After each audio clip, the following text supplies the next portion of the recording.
It's April 15th here in Seoul, and I'm Kim Dami. We begin with the stories making the headlines at this hour, starting with possible auto tariff exemptions by U.S. President Donald Trump. Trump says he's considering a modification to his 25% tariffs on the auto industry to give car makers more time to relocate production. The rival parties of South Korea set rules to choose their presidential candidates for the June 3rd snap election, but only to clash over the way the rules are implemented. Blue Origin's all-female crew, including pop star Katy Perry and 5 other women, completed their space trip on Monday, with the mission marking the first female space flight in over 6 decades. The Trump administration could be easing its trade pressures some more as automakers and tech giants push back on looming tariffs. Our Moon Hae-ryang leads us this morning. U.S. President Donald Trump has signaled another wave of temporary tariff suspensions, this time for the auto industry. Speaking to reporters on Monday, he said that he was looking to help car companies with potential pushbacks on his 25% tariffs on complete vehicle and parts imports. I'm looking at something to help some of the car companies where they're switching to parts that were made in Canada, Mexico, and other places, and they need a little bit of time because they're going to make them here, but they need a little bit of time. He did not specify when this pause would be implemented and nor how long automakers would be granted relief. Levies on fully built vehicles took effect on April 3rd, and those on parts are due to be implemented in stages no later than May 3rd, prompting automakers to lobby for exclusions over the past few weeks. Shares of U.S. car companies, including General Motors and Ford Motor Company, peaked following his comments, reflecting investor optimism that the administration may be softening its stance, at least temporarily, to cushion the impact of trade tensions on vehicle manufacturers. Trump also mentioned that he had spoken to Tim Cook, the head of Apple, and helped him and that whole business. On Friday, the Trump administration granted exemptions for popular consumer electronics from weighting tariffs on Chinese products and the baseline tariff on imports from other countries, stating that these products would instead be levied based on its national security investigation on semiconductors. Amid these shifts in trade policy, the U.S. stock market has seen fluctuations, and following these exemptions, Wall Street showed gains on Monday. The Dow Jones and S&P 500 both ended around 0.8% higher than the previous session, while the tech-heavy Nasdaq rose more than 0.6%. Moon Hae-ryang, Arirang News.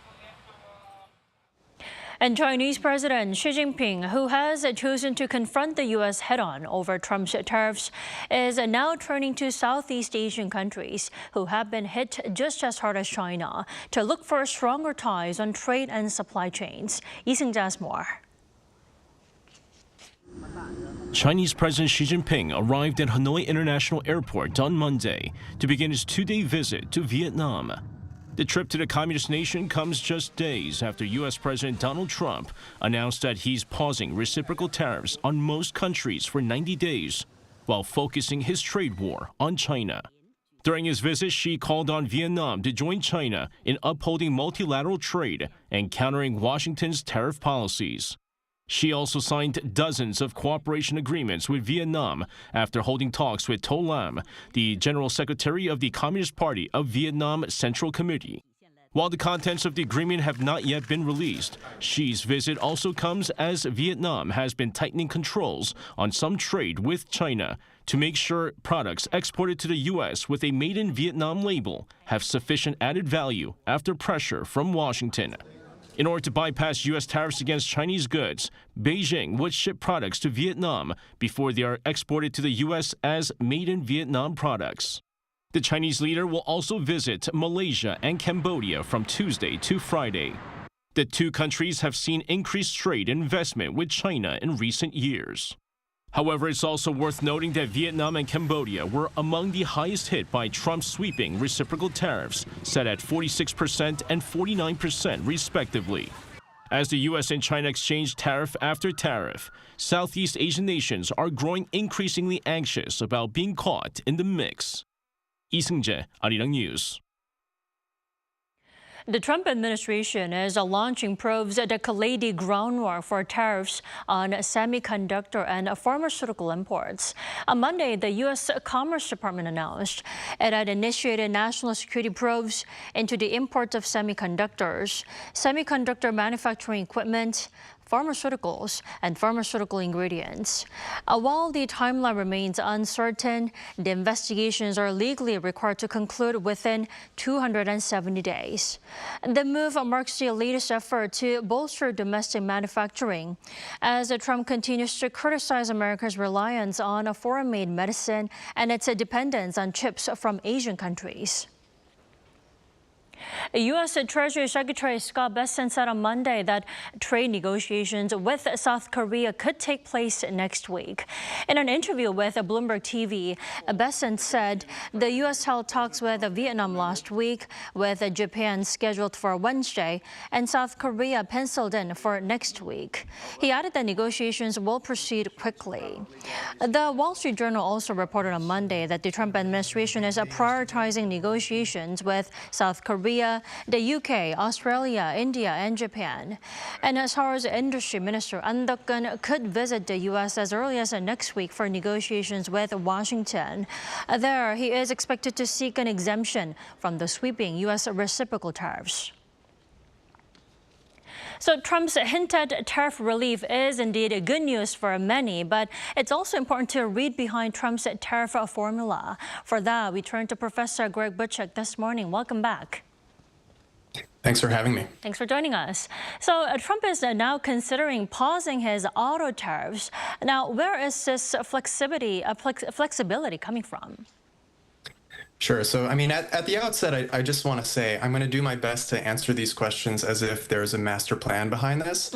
As you know, there's a lot of flux. It's not super clear to me that there really is a master plan, but I'll do my best to offer a justification for the current state of play. Please do. Auto tariffs. One of Trump's stated goals is to bring manufacturing back to the U.S. By the way, the U.S. is already a major manufacturer. They're a sort of second largest manufacturer globally. The U.S. makes about 18% of global manufacturing by value. China's about 25 to 30%. And the U.S. tends to manufacture sort of specialized high value add things like airplanes, electronics, pharmaceuticals, medical equipment. And Trump wants more auto manufacturing in the U.S. Again, we already do a lot of that. We have Tesla, Kia, and Hyundai, for example, have large auto plants in the southern U.S. Trump wants more. And the thinking is that by raising tariffs on auto imports, that will make U.S. auto manufacturing more competitive domestically. So the transition is really difficult. You can't just snap your fingers and magically have a car factory materialize. You need to build the factories. You need to build out the supply chains. And I think the thinking here is like, let's give Ford or GM and so on some time to make that adjustment and bring supply chains domestically. Right, it could be a months-long or years-long project for the U.S. to, produce cars solely. Now, the good news is that Trump says it'll prioritize its allies, including us, South Korea, when it comes to tariff negotiations. Now, will that be any helpful in any way for us, South Korea, or not as much? What do you think? Sure. So, one of the other big tariff justification out there besides bringing manufacturing back to the U.S. is sort of a national security justification. And basically that is the U.S., but also pretty much everybody is currently very dependent on China for certain critical parts of the supply chain. So, for example, rare earth elements that are critical in electronics and batteries. And kind of the worry is that this dependence on China for critical materials kind of ties everybody's hands in how they can respond if China makes aggressive claims on the South China Sea, if China invades Taiwan, if they try to extract various concessions from neighbors like South Korea or Japan. So, the idea is by reducing reliance on China, that will allow for a stronger response. By the way, I think this is, sort of the best justification for tariffs. There's not a great economic argument for them, but there is some reasonable trade-off where we just decide to make ourselves a bit economically poorer in exchange for greater security. Are tariffs the best way to do that? I personally don't think so. I would prefer another way, but at least it's something. So the purpose here is to build global resilience against China as a sole provider of certain items. It makes sense to build this coalition of allies where inside the alliance there are low or minimal tariffs. by the way, this was kind of the idea behind the Trans-Pacific Partnership. This was an agreement negotiated by the Obama administration and then Secretary of State Hillary Clinton back in 2016. That was ready to go, but Trump killed it. Now maybe we're back to some version of that, and maybe better late than never. So is it good for South Korea? You know, on one hand, other things equal, lower tariffs with the United States is good for Korea. On the other hand, this is likely going to be offered in exchange for something else. So crackdowns on Chinese transshipments, weapon systems based in Korea, for example. Whether the deal that Trump offers ends up being worth it for Korea, I'm not exactly sure, and I think we'll have to see how negotiations go. Right, both sides have to play smart here. Now, Trump also signaled a flexibility on iPhones and not just cars. The question is, where is this generosity coming from? Is it to help Apple just only? Yeah, this one's a little harder for me to justify. I think this sort of high-end electronics manufacturing like this is exactly what they wanted to bring back to the US, and exempting this seems counter to that goal. My best guess here is, you know, Tim Cook went to President Trump and said it'll cost $3,000 to make an iPhone in California. And voters are going to hate that, so you better exempt them. And Trump really responded to that. I think kind of a lot of what we see in this tariff saga has kind of had the flavor of Trump will do a blanket tariff, and then individual companies will come to him in exchange for exemptions, and presumably in exchange for some favors to Trump. Right, he is going to have to look after the consumers in the U.S. Now, China is also looking to survive through Trump's reckless tariff pressure. Now, isn't President Xi on his trip to Vietnam? He is in Southeast Asia. What is he trying to do there? So I think two things are going on there. One, as I mentioned, to some extent, both Trump and Xi are sort of in doing some coalition building. You know, Trump is trying to build his allies, Xi is trying to build his allies, and say to them, no, don't make a deal with Trump, join our camp here. The second thing is a big issue with tariffs that came up earlier in the report, is they're sort of easy to get around through what are called transshipments, which just means, you know, you build the thing in China, you ship it to Vietnam, maybe you put new packaging on it, but you don't really do any value add to the item, and then you ship it to the US. And if you do that, if there's sort of high tariffs coming out of China, but low tariffs coming out of Vietnam, that's a way to sort of bypass the tariffs, and that activity is pretty hard to monitor, for the U.S. to monitor without some Vietnamese cooperation. And so the U.S. kind of wants Vietnam to crack down on that. China clearly doesn't. Now, like, what is in Vietnam's interest here? It's kind of an interesting question. So on one hand, you know, they're certainly enriched by engaging in this transshipment business. You know, they can collect some fees on goods that pass through the country. On the other hand, Vietnam also wants their own domestic manufacturing sector to grow and be healthy, and that will be more competitive if they clamp down on these transshipments from China and sell their own domestically manufactured goods to the U.S. So what I think is going on here is both sides, the U.S. and China, are sort of trying to convince Vietnam who's going to be the better partner. Do they want this sort of transshipments through China, or do they want to work on their own domestic manufacturing sectors? Right. Well, last but not least, the U.S. has also begun national security probes into chips and pharmaceutical imports now. How much information and what kind of data does the government collect for the president to adjust imports to the U.S. and make a final call there? Sure. So I think narrowly answering the national security question is kind of easy. So why is this important? A lot of Trump's authority to impose tariffs without the consent of Congress and the Senate, which would normally have to okay this stuff, comes through a section of our trade law in a subsection called Section 232. And it basically allows the president the authority to impose tariffs on things for national security reasons. So at a basic level, doing this legally and in a way that will withstand congressional or court challenges requires some kind of national security justification, and they're after that. Whatever you think about tariffs, I think it's a pretty easy argument to make that semiconductors and pharmaceuticals are of national security interest. Semiconductors are key components of modern weapon systems. They're important in sort of the nationwide infrastructure. And then on the other hand, if you run out of antibiotics or antivirals in the middle of a war or pandemic, clearly that has national security implications. I think like the needle they need to thread here is, how do you tariff semiconductors that go into cruise missiles, which makes a lot of sense, while exempting the semiconductors that go into iPhones, so iPhones don't cost $3,000. And sort of threading that needle is what I think they're going to be thinking about over the next 270 days or perhaps a little shorter. All right, Professor Butchuk, thank you so much for connecting with us this morning. You enjoy your evening there. Thanks for having me. Take care.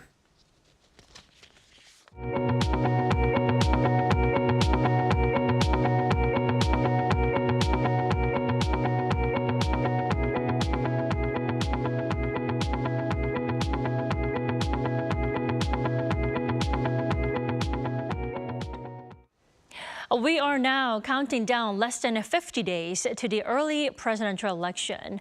Rival parties have now set their own primary rules, but with little consensus. Our Kim Do-yeon has the details. South Korea's major political parties are gearing up for their presidential primaries, but controversy is brewing for both sides, with candidates dropping out. The Democratic Party of Korea has previously announced rules for the competition. 50% eligible DP members and the other 50 by an open survey were the issue. In the past two presidential primaries, anyone who signed up in advance could participate in the voting, regardless of party membership history. This is why Kim Do-gan said it's against tradition and the party's spirit and dropped out of the race on Monday. Kim Dong-yeon also said the rules aren't fair but accepted the changes. DP's election committee on Monday brushed off the claims and started its first meeting. The early election needs to be an answer to the call of those who fill the streets. The committee will be fairer, transparent, and more stable than ever for this primary. Despite the controversy, a new high-profile participant entered the race on Sunday, former Gyeongsangnam-do Governor Kim Kyung-soo. As for the rules, he accepted them. But the DP's frontrunner Lee Jae-myung didn't comment on them. He continued to promote his candidacy by visiting an AI chips company on Monday, pledging 100 trillion won, or around $73 billion of investment into AI industries. Meanwhile, the People Power Party's official registration started on Monday, with the deadline set for Tuesday. I know it's tough times, but I ask good candidates to come forward. Our party's primary principle is clear. All candidates will be at the same starting point and under the same standards. However, the issues seen with this rival party were seen in the PPP as well. Its tactical voting prevention measures, asking respondents for the party they support during open survey and excluding those who support opposition, were the problem, with some saying that to expand support, this measure has to be scrapped. However, the rules stuck, and former lawmaker Yoo Seung-min said he will not be joining the PPP primary in protest. In addition, Seoul Mayor Oh Se-won also declared that he is not joining the PPP primary, but didn't specifically mention that the decision came in protest of the rules. On Monday, however, Hong Jun-pyo, the latest Daegu mayor, joined the race as he had previously announced. He focused on the need to beat DP's Lee Jae-myung and that he's the only candidate who was able to compete with Lee. Now the public waits to see if the candidates who dropped out will still run as independents. With such a short election season, this could have impacts on both parties. Kim Do-yeon, Arirang News. The first hearing in the criminal trial of former President Yoon Suk-yeol took place on Monday. There, he defended himself and reiterated his long claim that the December martial law order was non-violent. Shin Ha-young reports. Former President Yoon Suk-yeol denied charges of insurrection at the first hearing of his criminal trial on Monday. During the hearing, prosecutors pointed to Yoon's actions leading up to his martial law declaration, claiming he aimed to undermine the constitutional order to foment a coup. Yoon pushed back, claiming the martial law declaration was intended as a peaceful message to the public and not a coup d'etat. His legal team asked the court to dismiss the case, arguing that the indictment was unlawful. It brought up the issue of the detention period, stating the indictment was filed after it had expired. Two key witnesses, including Cho Sung-hyun from the Army's Capital Defense Command, testified at the hearing. Cho said he was ordered to send troops to remove lawmakers from the National Assembly on the night of the martial law order, repeating his earlier testimony given at the Constitutional Court in February.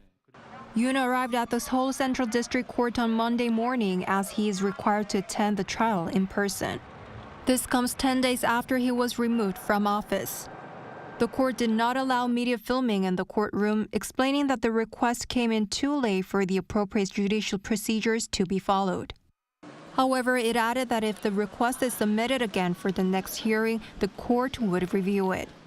To convict Yoon of insurrection, prosecutors must prove that he intentionally tried to undermine the constitutional order by using the military.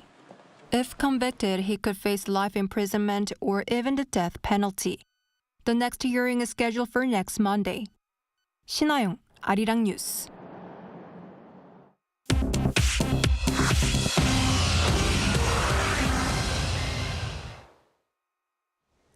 Now, let's take a look at some stories from around the world with our Choi Ji-hee. Good morning, Ji-hee. Good morning, Dami. So, Ji-hee, let's begin with the historic spaceflight by Blue Origin and completing its first all-female crewed mission since 1963. Sure. Jeff Bezos' Blue Origin rocket carrying pop star Katy Perry and 5 other accomplished women safely returned to Earth after reaching space. The Blue Origin New Shepard rocket, developed for space tourism, successfully returned to Earth on Monday with an all-women crew of 6 women after an approximately 10-minute flight to space. Taking up space! And for me, like Gail said, this wasn't a ride, it wasn't a destination, it was a journey, and it was a supernatural one. The crew took off from Blue Origin's launch site in West Texas at 9:31 a.m. on Monday. The 6-person crew included pop star Katy Perry, journalist Gayle King, aerospace engineer Aisha Bowe, civil rights activist Amanda Nguyen, film producer Carrie-Ann Flynn, and pilot Lauren Sanchez. The flight lasted about 10 minutes and 21 seconds, reaching the Kármán line, the recognized boundary of space where the crew experienced moments of weightlessness before safely returning to Earth. The mission marked the first all-female spaceflight since Valentina Tereshkova's solo journey into space in 1963. Meanwhile, U.S. President Donald Trump hosted El Salvador's President Nayib Bukele, reinforcing their alliance on immigration enforcement amid controversy over deportations. In a meeting at the Oval Office on Monday local time, President Trump and President Bukele discussed their ongoing cooperation on immigration policies. The discussions came in the wake of a Maryland resident mistakenly being deported to El Salvador's terrorism confinement center, despite a U.S. court order preventing his removal. Both leaders have declined to facilitate his return, with Bukele stating he lacks the authority to smuggle a terrorist back into the United States, and Trump officials asserting that the responsibility lies with El Salvador. Also during the meeting, President Trump praised President Bukele's efforts in combating gang violence and suggested the possibility of expanding deportations to include U.S. citizens with criminal backgrounds.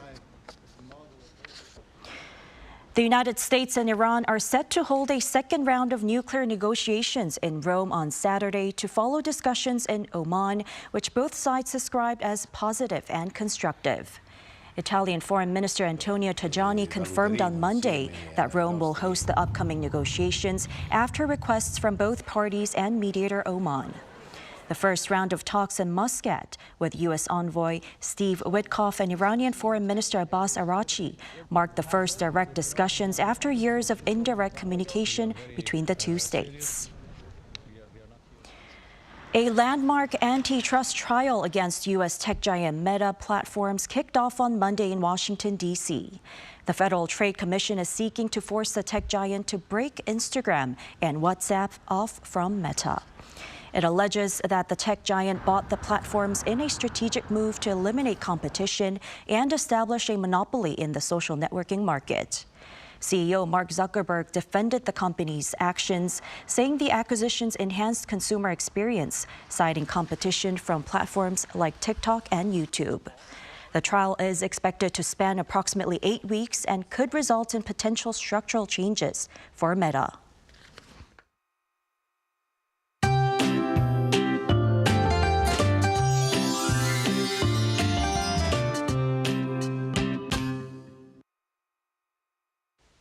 It's hard to believe we're in mid-April. I mean, it was another very chilly start here in Seoul with the wind chill. And we'll see temperatures start to climb as the day goes on, but it is still going to feel cooler than usual for this time of the year.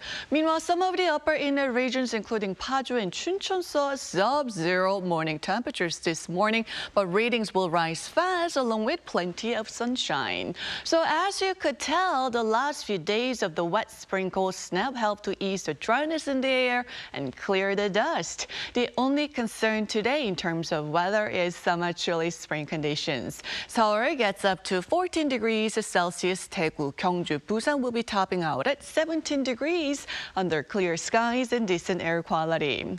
The good news is that temperatures will generally be on the rise for the next few days, but we'll have those significant temperature swings between day and night. So please definitely keep that outer layer handy to stay comfortable during the cooler mornings and evenings.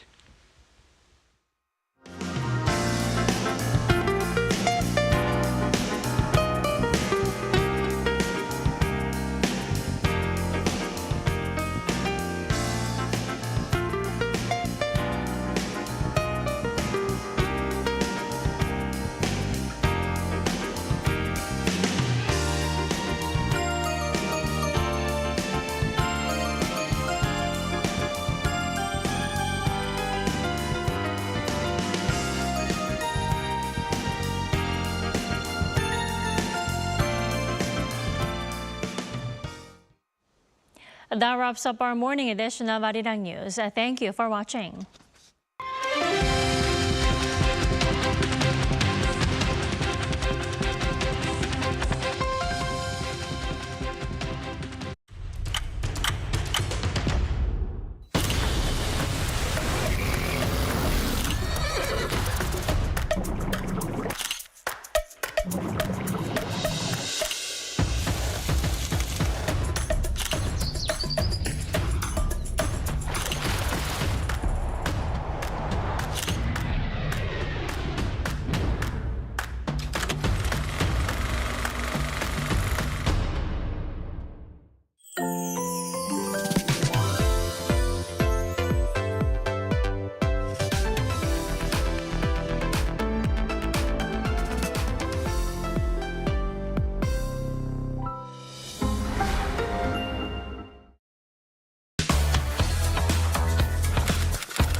Set the facts straight. Get Korea right.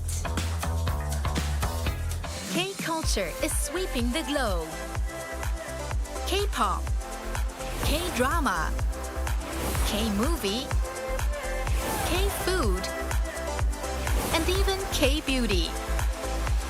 Korean cultural content is gaining more and more fans worldwide.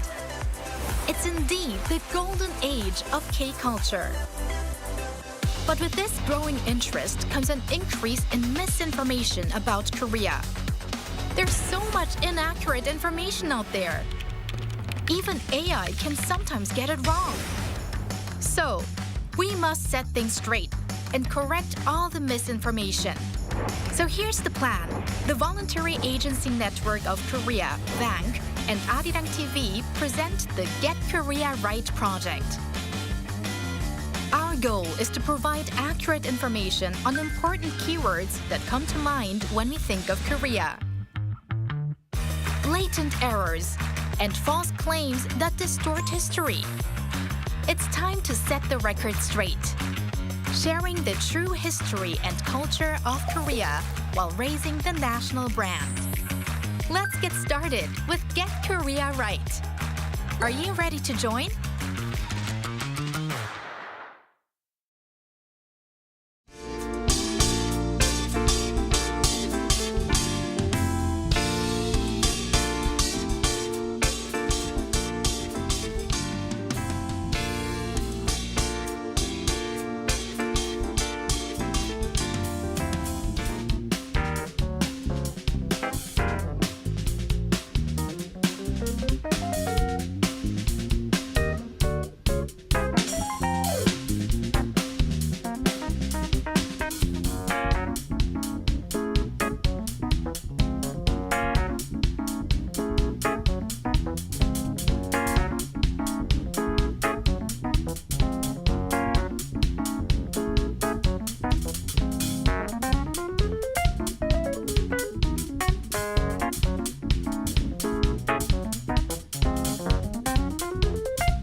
We're here to bring a new type of news show. New insights, new styles, and new topics every day. We are News Generation. Bringing news just for you. It's Tuesday, April 15th here in Seoul. I'm Song Yujin, and thanks for starting your morning with News Generation. Joining us today is Kwon Ji-yeon. Happy Tuesday. Happy Tuesday, and we're pleased to welcome a new panelist to our show. He is Brandon M. Jones. Welcome. Thank you for having me. Well, everyone, I'm Brandon M. Jones. I'm American. I've been in Korea for about 10 years. I do entertainment and YouTube in South Korea under the name of Let's Go Be Jones, and I'm happy to be here. So let's have a great show. We are going to have a great show. Now, both are here to speak on behalf of those in their 20s and 30s. So we're going to begin our today's show with our keyword news. Our keyword for this Tuesday is Coachella. K-pop artists stole the show at this year's Coachella Valley Music and Arts Festival held at the Empire Polo Club in California. Now, this year, Blackpink's Jennie and Lisa graced the Coachella stage as solo artists for the first time. Also joining the star-studded K-pop lineup were ENHYPEN, the 7-member boy group making their Coachella debut, and XG, the Japan-based girl group managed by a Korean agency. So Brandon, for those who may not be that familiar with Coachella, how big of an event is this in the States and also for the music scene? Well, Coachella is one of the biggest music events in the world and one of the biggest in the States. It runs for about 2 weeks, 2 weekends, and it invites artists from all over the world. And if you have the ability to perform there, it's like a make or break. If you do good there, it can change the trajectory of your career. And it sets the music trends, it sets fashion trends. It's just a really good overall experience, and everyone should go to it if they have the chance. So it's no doubt a huge event, both for the performers and also the audience too. Correct. And Ji-yeon, I want to ask you, have you watched these performances by all these Korean artists who took part in the first weekend of Coachella this year? And what are your thoughts on this? Well, I didn't go there. I didn't have a chance, but I did watch all their performances. It was marvelous indeed. They were absolutely stunning, especially Lisa's stage presence was, incredible. Right. I really loved her cat outfit, should I say costume. It was especially striking. Jennie also owned the stage with confidence. She didn't just perform, she played with the stage and made it her own. It's truly inspiring to see how K-pop artists are doing so great on this global platform. So year after year, more Korean artists are being invited, not just as guests, but as a major performer, major acts. It shows that K-pop is no longer a passing trend, but a lasting global force. As a Korean, I feel incredibly proud to see our culture being shared on such a massive stage. Absolutely, and we want to mention that the fun is not over just yet because Coachella 2025 is gearing up for its second weekend, which kicks off this Friday local time and runs through Sunday. And that means fans will have another chance to see all these K-pop stars hit the stage. And that was our keyword news for this Tuesday. So we're now going to move on to our main discussion of the day. Tuesday means it's time to introduce what's trending on Korea's cultural front. Here is more on today's topic. Here in Korea, if you're grabbing a drink with friends, coworkers, or family, there is a good chance soju is on the table. Often called Korea's national drink, this clear distilled spirit made from rice, wheat, or barley has long been a staple of Korean gatherings. And now, soju is popping up on bar menus and liquor store shelves around the world.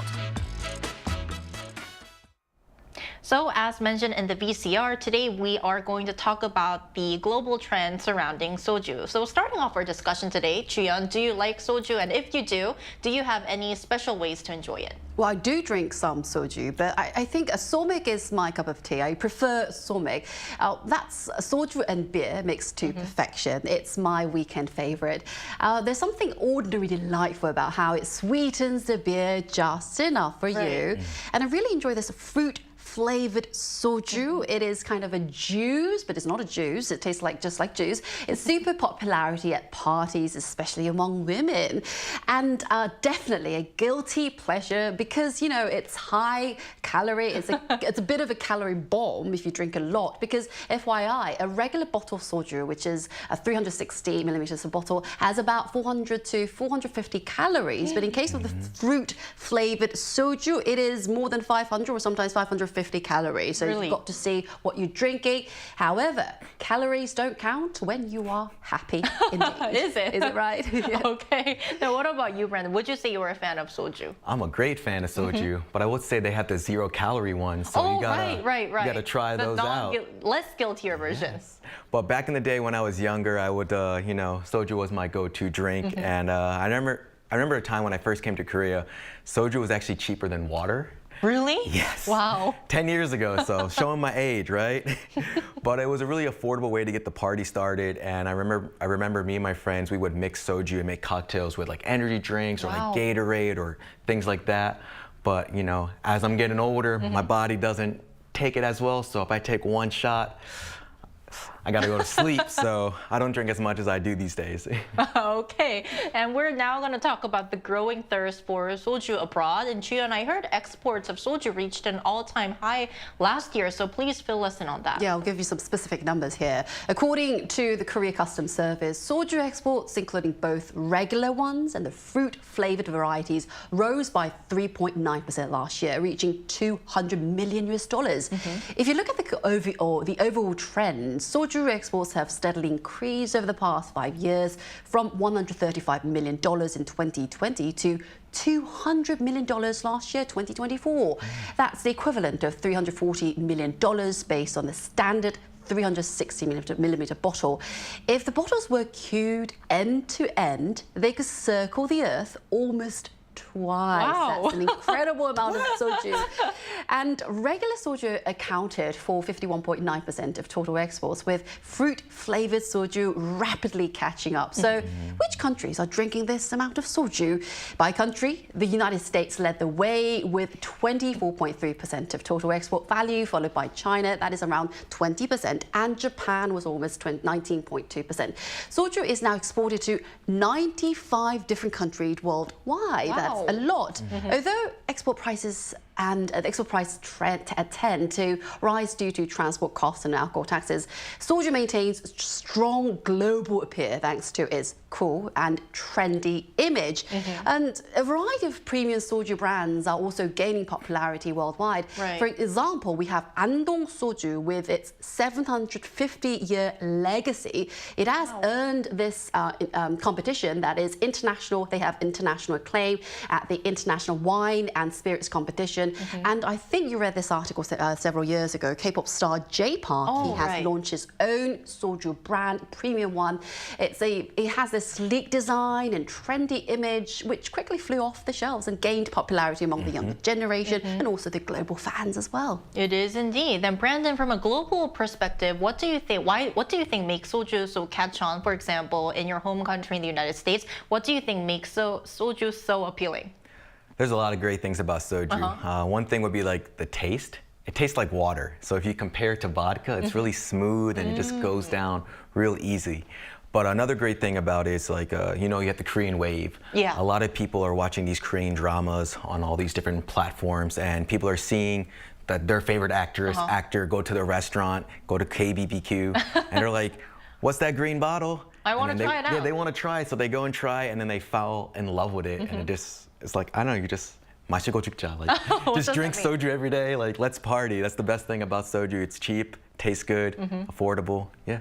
Right, so the taste and also the influence of the Korean wave. So to find out more, we also ran a poll on our Arirang News YouTube channel asking our viewers what they like most about soju. We gave them 3 options. Number 1, no hangover. Number 2, smooth taste. And number 3, a wide variety of flavors. Now, 46% of our viewers said they like soju for its smooth texture. 24% said its variety of flavors. And 16% said because hangovers weren't as bad as they are from other alcoholic drinks. And we're going to take a look at 3 comments. Our first comment for this Tuesday is by Benny T97. I like soju for its smooth texture. 정여운 M1Z, soju is so affordable, it's where my thin wallet can reside. Rose the Rose 512 says it's so versatile. It pairs well with beer, fruit juice, drinking yogurt, soda, and more. Plus, it gives you that perfect K-drama moment.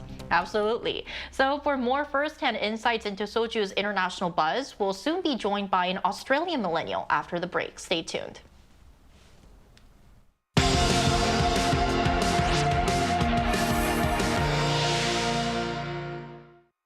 NewsGen wants to hear from you. Go to YouTube and search our channel Arirang News. Click Community and leave a comment down below. Make a new type of news with us. Today, we're joined by Alexandria Fayem, a young soju fan from Australia. Welcome back to the show, Alexandria.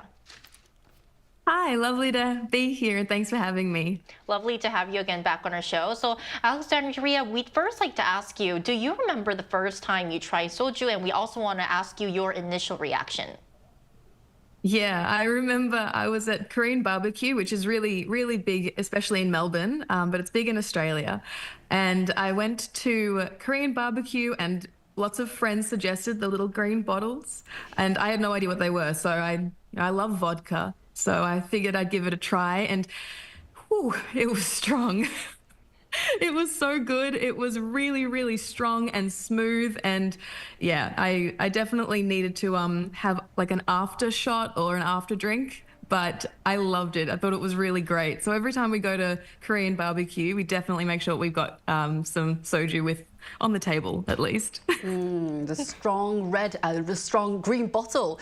So Alexandra, do you have a favorite way to drink soju? Maybe a unique mix or a favorite dish you always pair with it? Go-to dish?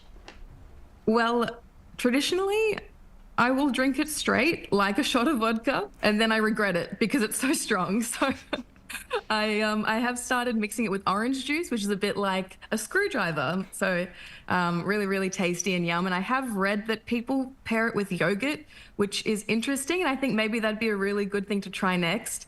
But when I'm at like Korean barbecue, I'll always get cheese corn, or corn cheese, which is my favorite. It's the yummiest thing ever. So if I do a shot of soju, I will have a big bite of corn cheese afterwards.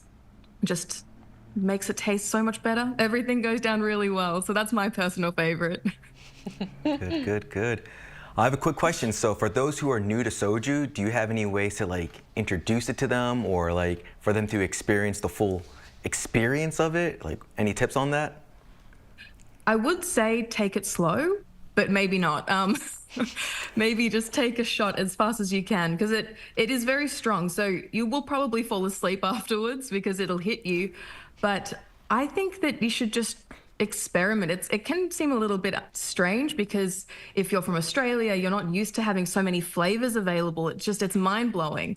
So I would suggest open up, try different flavors, even if it seems unusual, like there's watermelon and grape and all of these really delicious like styles and flavors to try. I would recommend just, I don't know, let it happen. Just drink it. But if you do need something as a chaser, maybe a juice or a soda, like lemon lime soda, which could make it go down a little bit easier. But I reckon just go for it. Don't forget to drink your water, okay? That headache, drink that water. All right, Alexandria, thank you so much for sharing your experience and your thoughts today. Have a lovely Tuesday. Thank you so much for having me. Thank you. Bye-bye. Bye. Right, so back here in Korea, soju isn't just about the drink, it's also about what you eat with it because there's a strong anju culture with anju meaning the food you enjoy with your drink. So we can say that choosing what anju or food you'll have matters just as much as picking out what you'll drink on that day. So Brandon, could you walk us through some of the most popular pairings with soju?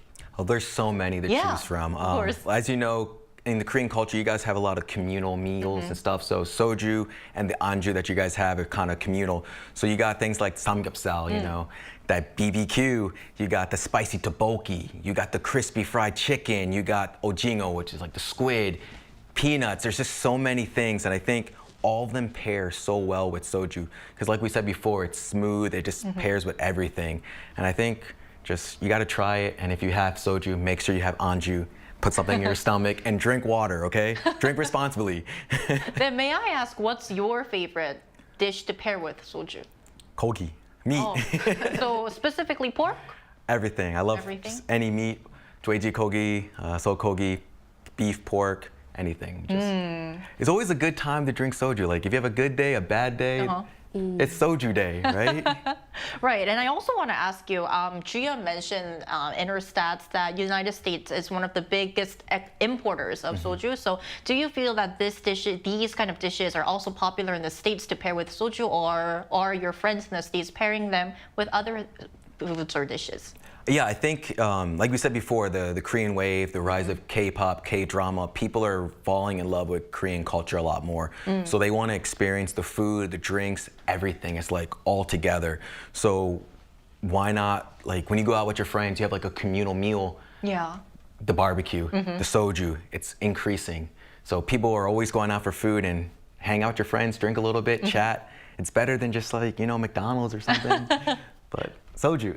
Okay, interesting. And we can't talk about the drinking culture in Korea without mentioning drinking manners, because there's an unspoken etiquette many Koreans learn once they reach the legal drinking age here. So Jiyeon, ending off, could you share a few tips to our viewers on how to drink the Korean way, especially if you're drinking with seniors or those who are older than you? Yes, there is some unspoken etiquette that you've got to follow if you want to drink some soju or alcohol here in Korea.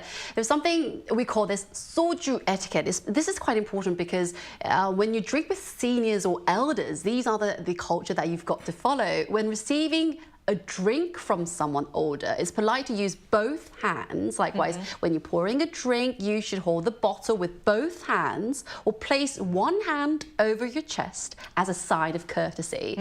And an empty glass can be seen as a lack of affection or connection. You're not caring about the other people. So keep an eye on others' glasses. And when drinking, it's quite polite to turn your head away from elders. And if they are both seniors, if they are seniors on your both sides. Oh, that's a tricky situation. I'll tell you the tip. Turn slightly toward the one who is less senior, and cover your mouth politely. And this is an important part. You also wait for the elder to take their sip first. This is when you dine out with them, when you have dinner or lunch with them, that's also the rule that you've got to follow. And when making a toast, if the person you are toasting with is older than you, you should hold your glass slightly lower than theirs. Really? I didn't know that. That's right. It's a sign of respect. This is quite important. I think that most MZ or the younger generation, they don't know about this etiquette, that you've got to lower your glass if they're older, or, you know, to show your respect to the people. But the most important part is drink responsibly. As Brandon mentioned, enjoy soju with cultural respect. Right, don't test your limits. Always drink responsibly, don't drink too much. I think that's our key message. Drink water. Right, drink water, and also pair it with some good food. Yes. And that's all we have for today's episode of News Generation, but we will be back tomorrow, Wednesday at 10:30 a.m. Korea time. Special thanks to Kwon Jiyeon. Thank you for having me. Thank you, and Brandon M. Jones. Thank you for having me too. Thank you, and to our viewers, thank you for tuning in to our episode today, and we'll see you tomorrow. We are News Generation.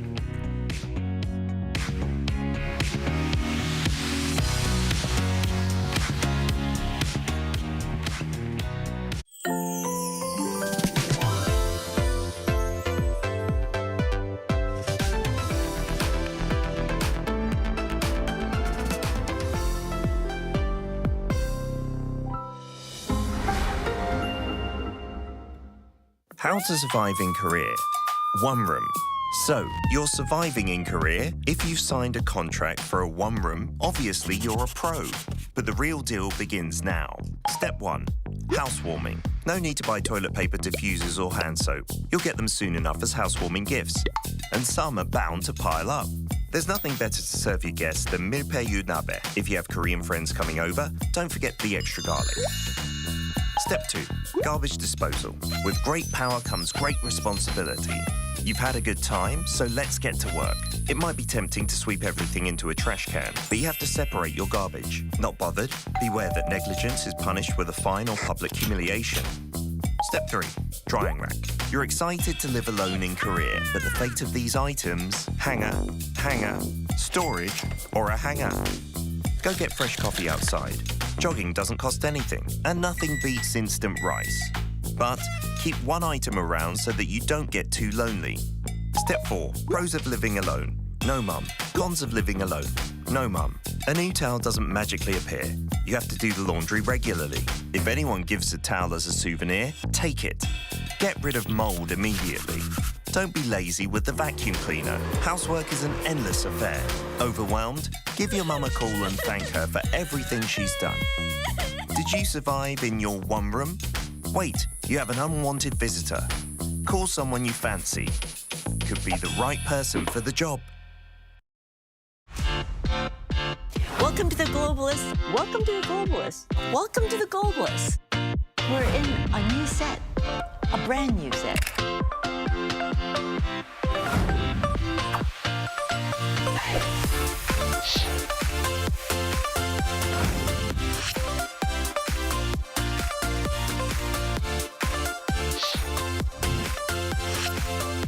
I am a globalist. And I'm the globalist. And I'm the globalist who wants to bring junk right into your kitchen.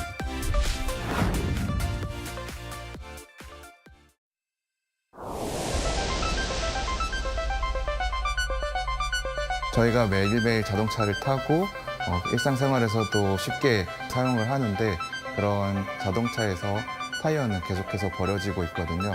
전 세계적으로 10억 개 이상 버려지고 있는데 특히 소각 처리될 경우에는 대기오염 물질들이 여러 가지가 나오게 되고 매립됐을 때는 지하수나 토양오염 물질들이 많이 방출되게 됩니다. 저희는 그런 타이어들을 어떻게 잘 처리할지 좀 고민을 했었습니다. 타이어가 가지고 있는 접지력이나 내마모성이 좀 우수하다고 생각을 했고요.